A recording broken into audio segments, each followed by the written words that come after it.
Hola marcianos, sed bienvenidos, bienvenides. Tengo la boca más pastosa porque me he decidido comer un polvorón antes de empezar y no ha sido la mejor decisión del mundo, pero bueno.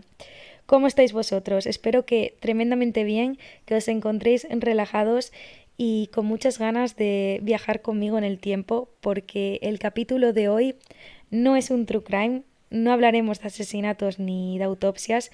Hoy abrimos una puerta distinta, una puerta que esconde una historia que os va a flipar porque es completamente novelesca, pero os aseguro que es real, muy real. Os traigo la biografía de James Miranda Barry, un personaje histórico que decidió romper con todos los moldes sociales de su época y además sin pedir ningún permiso. No utilizó pancartas, ni discurso, ni redes sociales. Se limitó a existir y a vivir como quería. Y eso ha abierto un montón de debates alrededor de su identidad por los historiadores, porque es que a día de hoy todavía se duda si era una mujer, si era un hombre, si era una persona no binaria. Para nosotros simplemente va a ser James y os quiero contar cómo su historia me alcanzó, ¿no? Estaba en Edimburgo de vacaciones hace un par de años. Era diciembre, hacía un frío, madre mía, fatal. Y nada, me había pedido como 3, 4 días de permiso en el trabajo para visitar la ciudad con una amiga.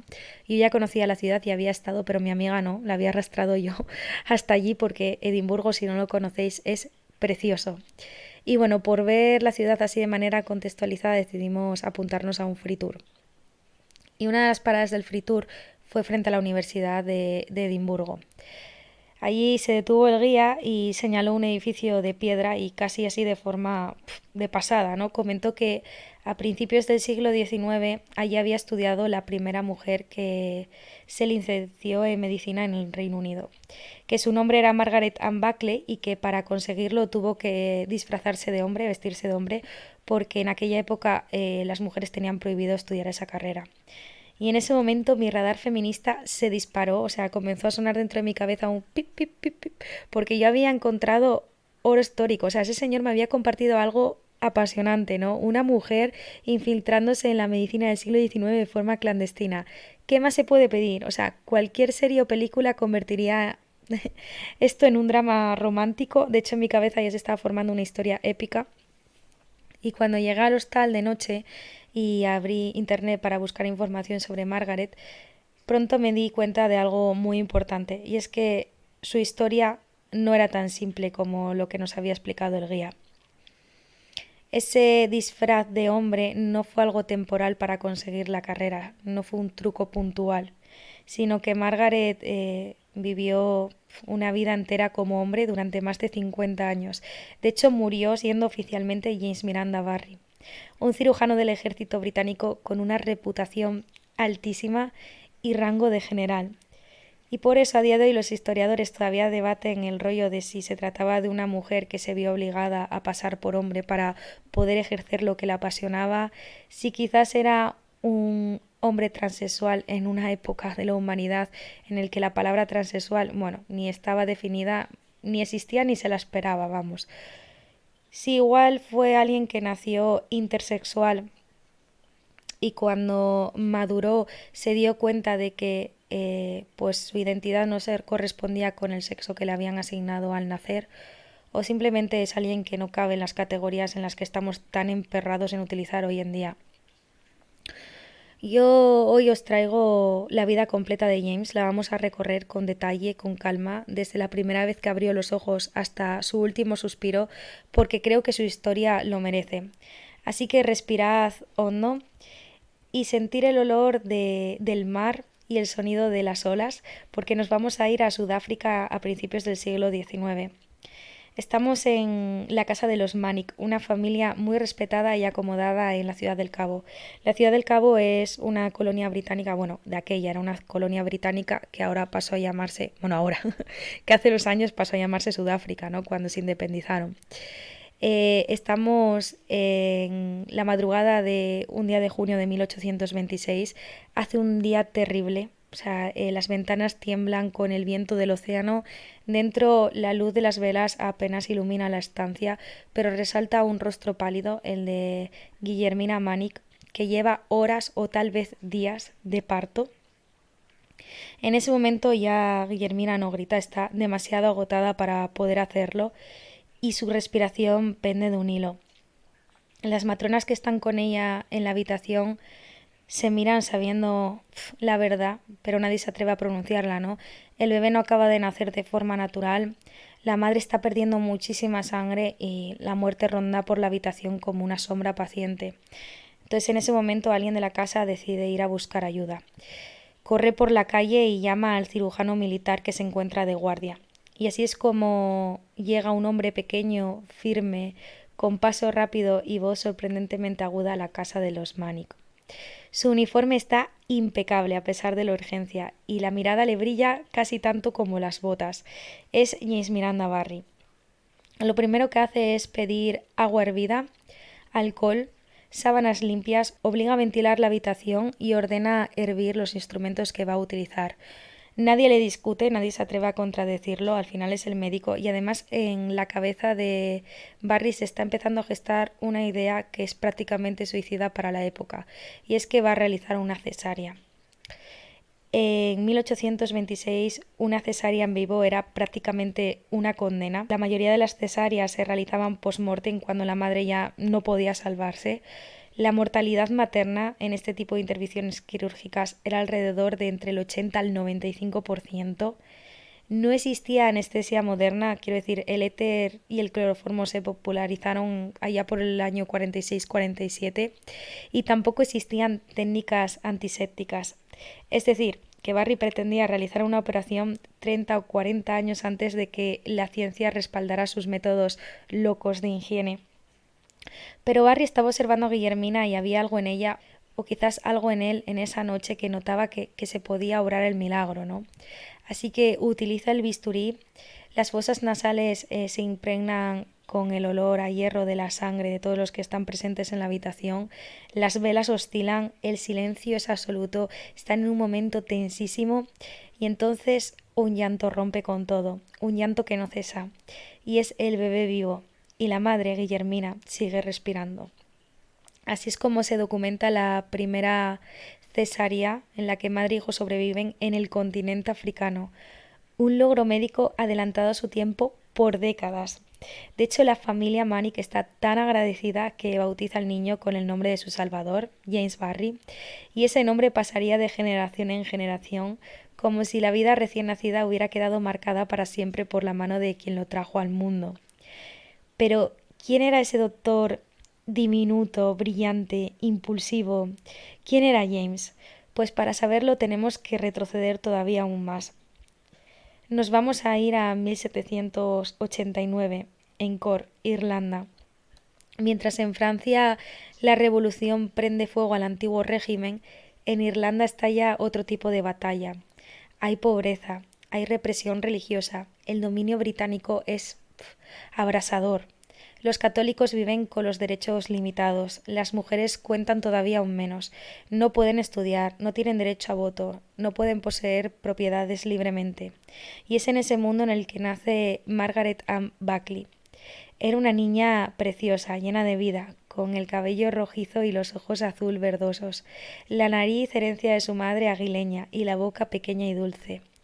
Hija de Jeremiah Buckley, un tendero que cae en desgracia económica tras ser despedido de la casa de pesaje en una reacción británica contra los católicos irlandeses en 1798, y ese declive le lleva a terminar en prisión por deudas. La madre de Margaret, Mary Ann Barry, es una mujer decidida que hará de su hija un proyecto de supervivencia. Desde pequeña, Margaret escribe cartas por su madre solicitando ayuda financiera, gestiona asuntos familiares, escoge su ropa, tiene muchísimo carácter y es que ya desde temprana edad parece una adulta. De hecho, se dice que era meticulosa hasta la obsesión, que corregía a los adultos, la típica niña pedante, ¿eh? Y que absorbía conocimientos como quien respira. Pero algo oscuro atraviesa su adolescencia.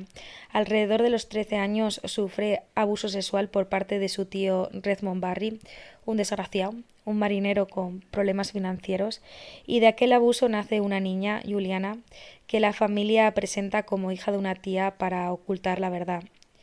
Margaret aprende duramente entonces algo sobre el dolor, la vergüenza y el silencio social que tiene el ser mujer. Y quizás por eso años después Barry defenderá con fiereza a niños y animales como si en cada uno buscara salvar a su propia Juliana, ¿no? A su propia niña perdida. La familia mantiene una correspondencia continua con el círculo que admira al tío de Margaret, James Barry, que es un pintor irlandés famoso, miembro de la Real Academia de las Artes en Londres. Y es gracias a todas estas cartas que conocen a una chispa de revolución personal, a Francisco de Miranda, un venezolano general, héroe intelectual y persecutor y precursor de la independencia latinoamericana. Es un viajero por Europa y amigo de un montón de científicos y artistas, un hombre muy adelantado a su tiempo que hablaba de igualdad, de educación, de libertad y que soñaba con una Venezuela donde hombres y mujeres pudieran formarse sin distinción. Miranda reconoce el talento de la joven Margaret muy rápido y le dice algo que resonará en la cabeza de la joven para siempre. En mi país podría ser médica. Y esa frase no solo le inspira, sino que activa un plan clandestino, un plan apoyado por muchos amigos de la familia, como fue el caso de la condesa de Mountcastle, una alumna de la feminista radical Mary Wollstonecraft, quien había abandonado a su marido con título, se había casado con un amante más dispuesto a la emancipación de la mujer y como mujer musculosa de 1,80 m se había vestido con ropa de hombre para acudir a conferencias médicas en la ciudad universitaria de Jena. Ya veis el patrón, ¿no? Se armó entonces un pacto entre la madre de Margaret, Mary Ann, Francisco de Miranda y los miembros del círculo intelectual, y era convertir a Margaret en un hombre para que pudiera estudiar medicina.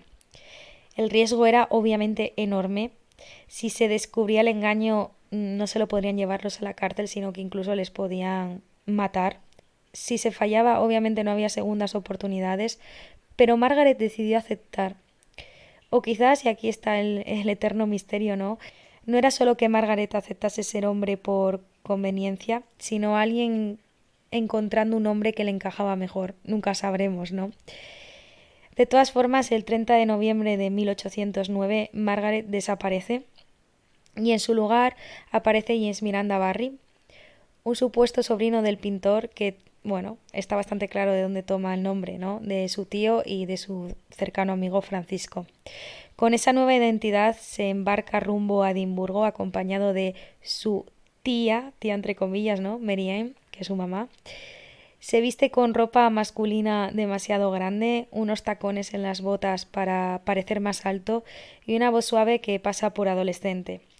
Así es como Barry se presenta como un joven de 17 años que quiere ingresar en la Universidad de Edimburgo, una de las mejores de Europa. Aunque él dice de tener 17 años, en realidad está cerca de los 20, pero le sirve un poco para justificar ese aspecto físico más aniñado. Consigue ingresar y trabaja de voluntario día y noche para hacerse cirujano. Esto le lleva a estudiar con total pasión anatomía, cirugía militar, botánica médica, obstetricia, algo que le encantaba, y también diseccionaba cadáveres y se examinaba en latín. Los profesores ya desde un principio notan que tiene un carácter que incomoda por sus maneras directas, pero que es brillante y muy rápido tanto a la hora de aprender como de ejecutar. Así que se gradúa con honores en 1812 y en 1813 obtiene el título del Real Colegio de Cirujanos de Londres después de superar un examen sin ningún tipo de problema. Para Margaret Ann Buckley el sueño de recuperar su identidad femenina, si es que quería recuperarla, se hace añicos de manera abrupta y horrible cuando el general Miranda es encarcelado, traicionado por Simón Bolívar. En ese momento fue acusado de traición y entregado a los realistas españoles y lo llevaron de vuelta a España, donde le encerraron en un calabozo de Cádiz. Nunca volvió a sentir la libertad hasta que en 1816 muere en esa misma celda. Con esto se cierran todas las puertas de América para Margaret y solo le queda el Reino Unido y su nueva identidad, Barry, ¿no? A partir de entonces, el doctor James Miranda Barry se pasa a los amaneceres londinenses en el Hospital St. Thomas. Sigue las rondas de grandes cirujanos, observando la preocupante falta de higiene en las salas y aprendiendo, siempre aprendiendo el tío. Pero el dinero seguía siendo un gran problema para su familia, así que en 1813 se presenta ante la Junta Médica del Ejército y solicita ser aceptado como cirujano. Indica que tiene una edad de 18, aunque de aquella tendría unos 24, y aprueba fácilmente los exámenes requeridos por el Real Colegio de Cirujanos, considerándole obviamente un prodigio, y fue nombrado cirujano adjunto del ejército británico en 1815. Es así como consigue alistarse como cirujano militar. En ese momento es una persona atractiva, andrógena, de una figura inusualmente juvenil. Viste siempre una sencilla casaca escarlata, la ropa que le corresponde a un cirujano adjunto, y se convierte entonces en asistente de cirujano en el ejército británico por la zona de India y Sudáfrica. Su cuerpo es pequeño, pero tiene un carácter gigante, se mueve con rapidez, viste impecable y lleva siempre su espada al cinto. Su primera gran misión, la Colonia del Cabo, Sudáfrica. Zarpa hacia allí en 1816 y, tras proteger obsesivamente su identidad y su privacidad durante la larga travesía marítima desde Inglaterra, en octubre puso sus botas con tacones de 5 centímetros en tierra africana. Utilizaba ya de aquella relleno en sus pantalones y abrigos para simular la correcta anatomía masculina. De hecho, en un futuro llegará a utilizar prótesis a medida, presumiblemente suministradas por vestuaristas teatrales londinenses. Y en Ciudad del Cabo no es solo un médico, es una revolución ambulante porque exige higiene hospitalaria cuando nadie creía en microbios, obliga a hervir los instrumentos, propone ventilación en las salas cerradas, lucha por agua potable y cloacas, atiende a esclavos, a pobres, a indígenas, denuncia negligencias médicas, opera con una precisión casi moderna, para brotes de cólera y disentería, crea reformas estructurales que salvan miles de vidas. O sea, imaginaros, en aquella época los médicos militares estaban más cerca de ser carniceros que cirujanos finos, o sea, al menos en imagen pública. La amputación era el recurso principal, en plan rápido, brutal y sin anestesia. El agua potable, las cloacas y la ventilación se consideraban como caprichos más que necesidad, y las enfermedades pues mataban mucho más que mataban a muchos más soldados que las propias balas. Daros cuenta que todas estas opiniones de Barry eran directas e insubordinadas. Tenía enfrentamientos contra la burocracia militar de forma abierta, verdaderas discusiones y problemas con los superiores. No se mordía la lengua, y además es que le avalaba pues su gran competencia y unos resultados indiscutibles. Es en Ciudad del Cabo donde conoce a Lord Charles Somerset, un gobernador viudo elegante y un político muy influyente. Trabajaban juntos mucho, mucho, o sea, ¿qué es decir mucho? Demasiado, quizás para la moral victoriana, ¿no? De hecho, su relación se vuelve muy íntima, ambigua, posiblemente amorosa y sexual, y un panfleto anónimo en 1824 circula por la ciudad comentando que Somerset sodomiza al doctor Barry.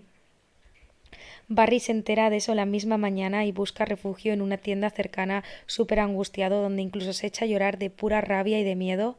Es que pueden ser arrestados por sodomía y es un delito que en las fuerzas armadas en ese momento es castigado con la muerte. Además es que se estaba exponiendo a una posible investigación que le podía hacer perder todo por lo que había luchado, ¿no? Su identidad, su vocación, su comisión. Aunque sí se realizó una investigación, no se encontraron pruebas concluyentes y el caso se cerró. Los difamadores nunca fueron identificados, a pesar de que Somerset y Barry ofrecieron recompensas sustanciales. Sin embargo, la sombra de la sospecha ya estaba echada y la vergüenza nunca se disipó de forma completa. Así que Lord Charles fue convocado a Inglaterra en 1826 para casarse por segunda vez y tener una familia. Una manera de responder un poco a las críticas de su administración y a este rumor. Barry permaneció en el Cabo, más combativo y confrontativo que nunca. Se sentía muy vulnerable sin Charles, quien en todo momento había utilizado su influencia para sacarlo de cada crisis en la que se asumía por su temperamento feroz. Seguía desafiando a la autoridad con sus ideas, denunciaba la incompetencia y denunciaba conspiraciones hasta que la oficina del inspector médico colonial fue abolida. Entonces decidió renunciar a sus cargos y empezar a ejercer de médico privado. Atendió de esa manera con muchísima pasión a oficiales y soldados junto a sus esposas e hijos y también a la población indígena de la zona. Entre epidemias, reformas y escándalos llegamos al año clave, la cesárea que os conté al principio y que marcó un hito histórico en la vida de Barry. Su trabajo durante todos estos años destacó tanto que alcanzó uno de los rangos más altos como médico militar. Le nombraron inspector general de hospitales. En agosto de 1829, Barry, ahora cirujano en una planta en Mauricio, recibe una noticia devastadora, y es que Charles Somerset, con 22 años más que él, está muriendo de complicaciones de insuficiencia cardíaca.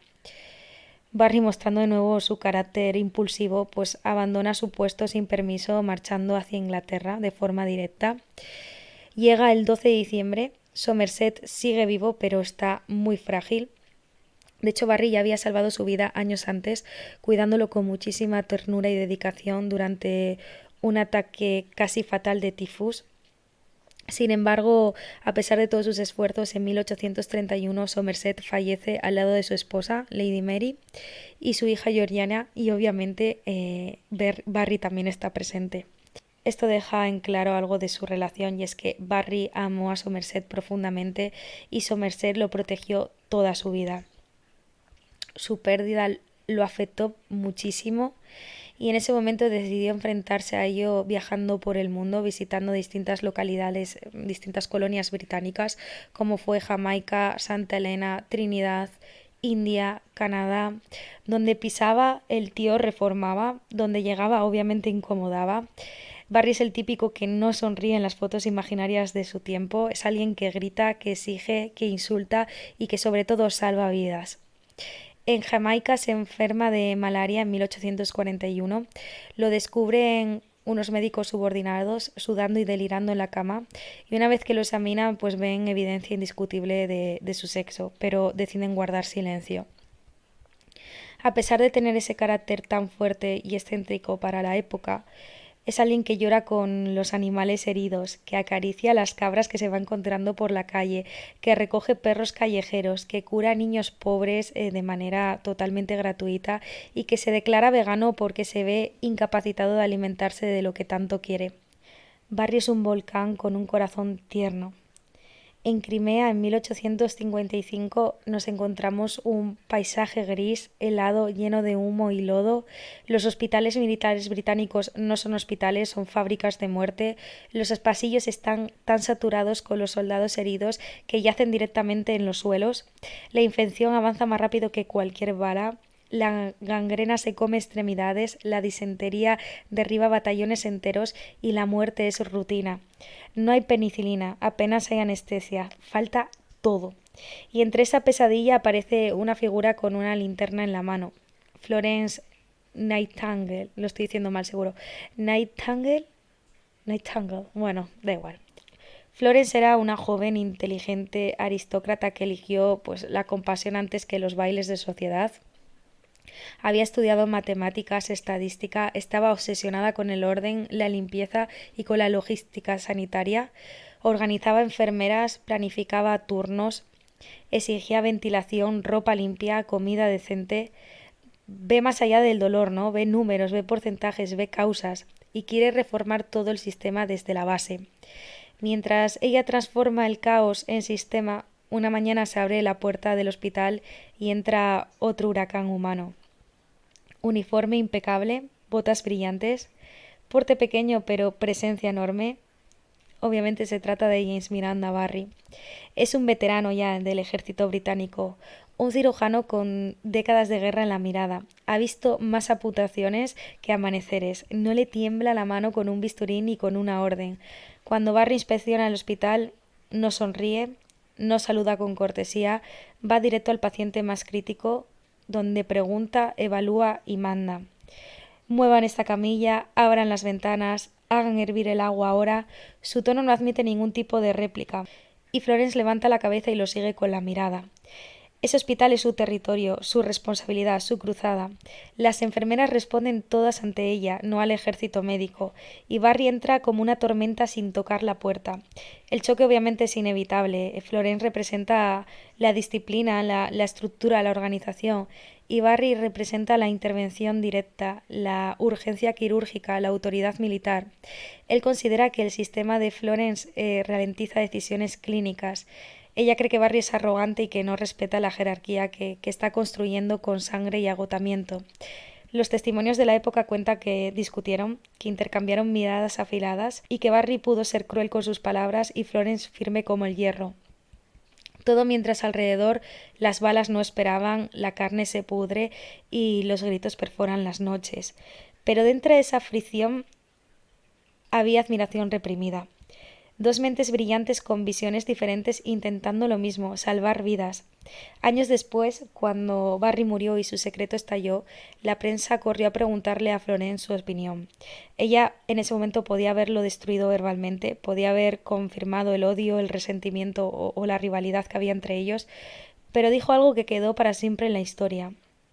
Dijo que nunca había conocido a una mujer que le intimidara más, y también confesó que era el médico más competente que jamás había visto. Fueron dos figuras colosales, dos revoluciones caminando por pasillos distintos, Florence desde la gestión, la enfermería y la estadística, y Barry pues desde el bisturí, la cirugía y el campo militar. Ella era una lámpara, él un uniforme, ambos estaban contra la muerte, cada uno con sus propias armas. Eran enemigos en método, aliados en propósito, y aunque chocaron como tormentas, el respeto sobrevivió a la historia. Y adentrándonos más en los años 60 del siglo XIX, Barry ya sufre de ataques de bronquitis y neumonía de forma muy recurrente. Y sigue siendo tan intransigente como siempre. En ese momento se encuentra en el pico de su carrera, lo que pasa que cae de ella de forma abrupta y además cae de ella persiguiendo injusticias y venganzas personales. Siempre había tenido un carácter, como sabéis, muy defensivo e impulsivo. De hecho, en su juventud había golpeado a un oficial en la cara con una fusta cuando éste le había dicho que parecía más una mujer que un hombre. Y también se enfrentó a un duelo con otro oficial que lo desafió después de una disputa sin sentido. Ahí recibió un disparo que tuvo que curar en privado, pero en esta ocasión Barry fue demasiado lejos. Acudió al obispo de Montreal, así como a diversos miembros del clero, y empezó a expresar sus opiniones volátiles y atacándolos con violencia y con una conducta muy insultante, sobre todo para la época. Claro, en ese momento la tolerancia a sus excentricidades había llegado a su límite. Fue convocado en Londres, donde se enfrentó a una junta médica compuesta por jóvenes cirujanos desconocidos para él y que pronto catalogaron sus peculiares hábitos en un mal estado de salud. En 1864, James Miranda Barry, de oficialmente unos 60 y tantos, en realidad tenía unos cuantos más, fue relevado del mando en Norteamérica y su sueldo se redujo a la mitad. Barry no apeló, estaba bastante enfermo, tenía diarrea crónica, fiebre, debilidad, secuelas de tantas guerras y climas tropicales. Decidió entonces viajar al Caribe con su perrito Sitchie y con un sirviente jamaicano apodado como John, un ex soldado de los regímenes de las Indias Occidentales. Estaba persiguiendo más fantasmas del pasado que otra cosa. Incluso se consideraba la posibilidad de adoptar a un niño y quería visitar a viejos amigos, muchos de los cuales yo os adelanto que estaban enfermos o medio moribundos. Y poco a poco el estado de Barry fue agravándose, por lo que se vio obligado a volver a Londres. Allí muchos médicos estaban empeñados en que estaba enfermo por culpa de su alimentación, la alimentación vegana que llevaba. En realidad tenía síntomas de mialgia, astenia, fiebre, diarrea sanguinolenta, tenesmo, un montón de síntomas que él reconocía. De hecho, el 25 de julio de 1865, bajo un calor asfixiante, cuando cuenta con 76 años, Margaret Ann Buckley, después de 50 años como James Miranda Barry, muere de cólera. Había pedido que cuando muriese su cuerpo fuera envuelto en las mismas sábanas donde había muerto y enterrado sin lavar ni examinar. Su deseo o bien era desconocido o fue ignorado por quienes acudieron a velar el cadáver. La encargada, una tal Sofía Bishop, que rápidamente se dio cuenta de que James para ella era una mujer, porque no solo se encontró con un cuerpo femenino, sino que tenía estrías de un embarazo pasado.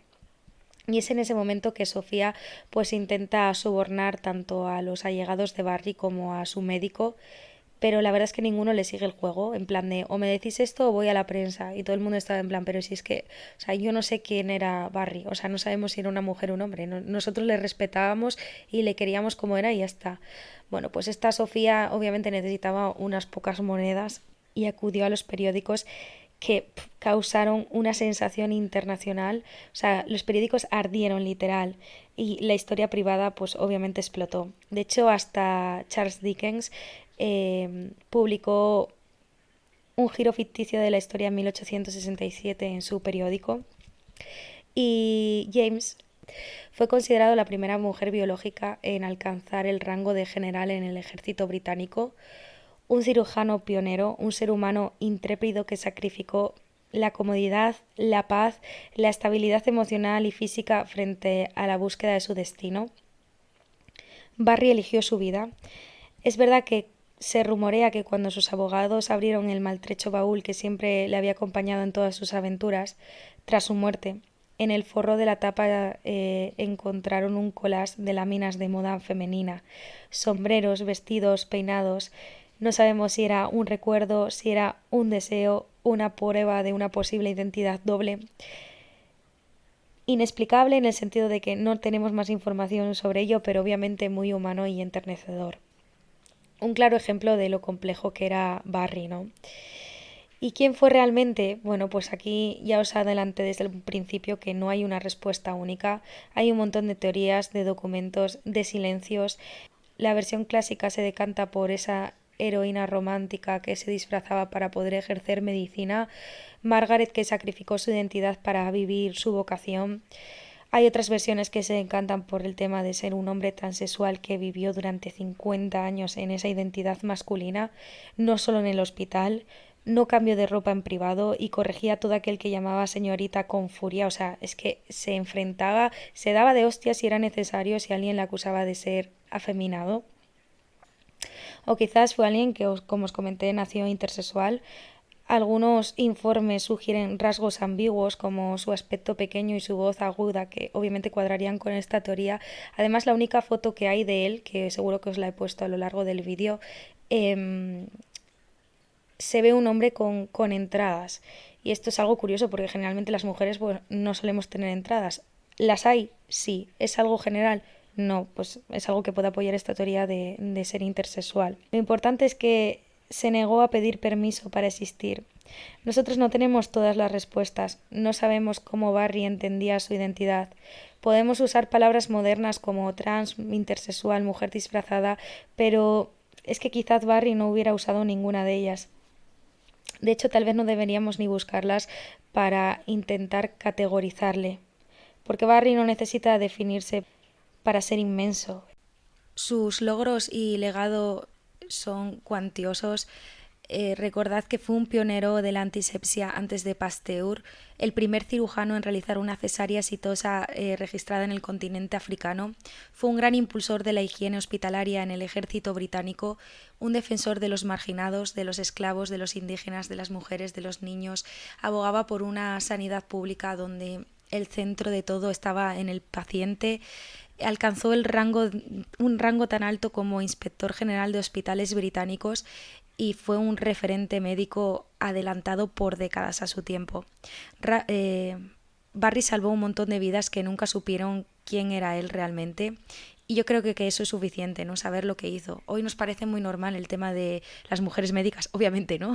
Porque no va a ser normal, pero eso, el tema de tener mujeres médicas, de cirugías con antisepsia, de cesáreas donde la madre y el hijo salvaban las vidas, una identidad de género diversa, el ser vegano, el activismo social. Pero es que en la época de Barry el ser una mujer médica era ilegal en Reino Unido, el encontrarte una cirugía con antisepsia era una excentricidad absurda, impensable.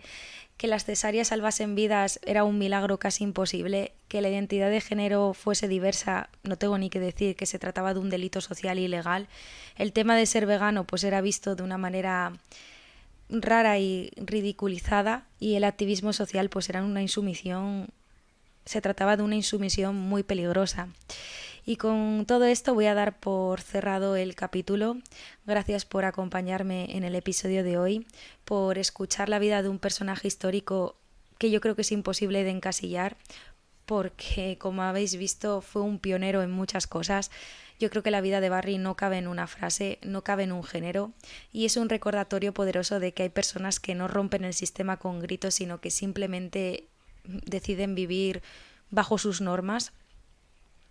Si este episodio te ha emocionado, déjame un comentario. ¿Qué opinas sobre Barry y su historia? Si crees que se trata de una persona que pudo ser libre, incluso en el contexto en el que se encontraba.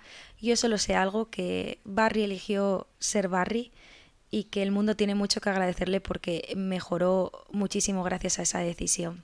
Y nada, hasta aquí llegamos hoy. Nos escuchamos en otros episodios y cuidaros mucho. Muchos besitos y chao, chao, chao, chao, chao.